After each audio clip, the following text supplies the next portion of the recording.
Bishalgarh new market গরুবাজারে গত ৭ই November ২০২৫ তারিখে দুপুরবেলায় বিএসএফের গাড়ি ভাঙচুর এবং জওয়ানদের ওপর আক্রমণের ঘটনা সংঘটিত হয়। উক্ত ঘটনার পরিপ্রেক্ষিতে বিএসএফের পক্ষ থেকে বিশালগড় থানায় একটি মামলা দায়ের করা হয়। বিশালগড় থানায় মামলা নাম্বার ১০৪/২৫। উক্ত মামলায় বেশ কিছুদিন পূর্বেই এক অভিযুক্তকে গ্রেফতার করে এবং আদালতে তোলা হলে আদালত তাকে জেরা হেফাজতে পাঠিয়ে দেয়।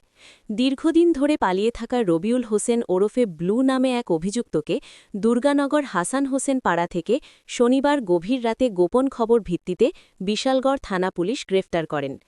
একাধিক ব্যক্তির বিরুদ্ধে বিএসএফ জওয়ানরা মামলা করেন। রবিবার অভিযুক্তকে বিশালগড় আদালতে সোপর্দ করে পুলিশ।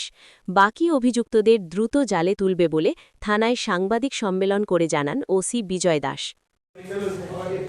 গত ৭/১১/২০২৫ আমাদের বিশালগড় কাউ মার্কেটে একটি ঘটনা হয়, যেখানে কিছু লোক আমাদের বিএসএফের লোকের উপর হামলা করে এবং সেখানে তাদের গাড়ির ভাঙচুর করে।